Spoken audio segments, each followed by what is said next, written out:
কেবল সংস্কার প্রস্তাবনার অপেক্ষা। অন্তর্বর্তী সরকারের প্রথম 6 মাস পুঁজিবাজারের বড় কোনো পরিবর্তন হয়নি। অতীত সরকারের সময় যারা বিভিন্ন অনিয়মের সাথে জড়িত ছিল তাদের জরিমানা সহ অ্যাকাউন্ট জব্দ করায় বছরের প্রথমার্ধ সুযোগ ছিল নেতিবাচক।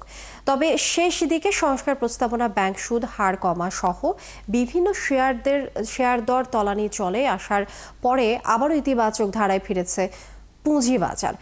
অন্তর্বর্তী সরকারে 1 বছরে পুঁজিবাজারে মূল্যায়ন করেছে রিয়াজ সেজান।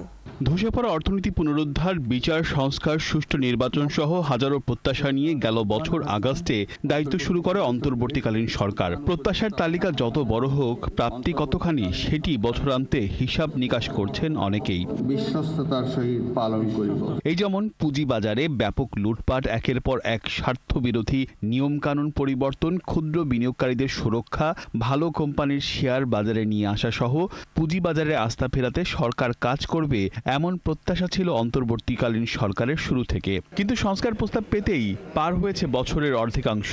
তার উপর বড় বড় বিনিয়োগকারীদের অ্যাকাউন্ট জব্দ হওয়ায় দেখা দেয় তারল্য সংকট। ফলে বিএসইসির প্রধানের পদত্যাগ সহ বিভিন্ন দাবিতে সরব ছিল বিনিয়োগকারীরা। তবে সরকারের 1 বছর পার হওয়ার পর বাজারের প্রতি আবার আস্থাশীল হচ্ছেন বিনিয়োগকারীরা। পুঁজিবাজারে প্রথম 6 মাস খুব বাজে অবস্থা ছিল।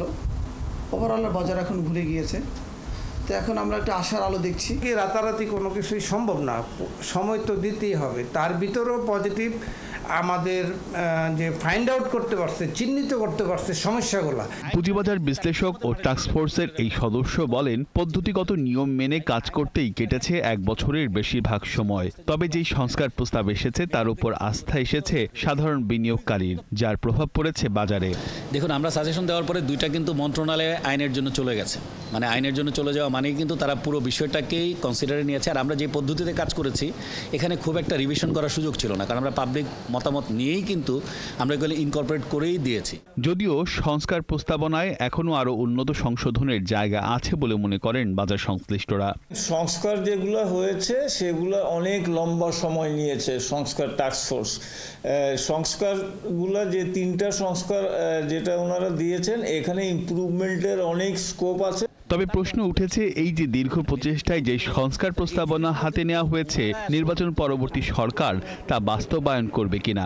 যারা গুড গভর্নেন্স চাইবেন এবং যারা মনে করবেন যে বাজারটা প্রিভিয়াস 15 বছর ফিরে যাবে না, তারা কিন্তু এটা মেনে নেবে। এই সংস্কারগুলো অনেকটাই থাকবে না, যে একটা বিশেষ দল যদি আসে তাদের একটা চিন্তা ভাবনা আছে ইতিমধ্যেই, হ্যাঁ, এবং ওনারা কিন্তু মোটামুটি ডিসেন্ট্রালাইজ করবে। রিয়াজ সেজান, 71, ঢাকা।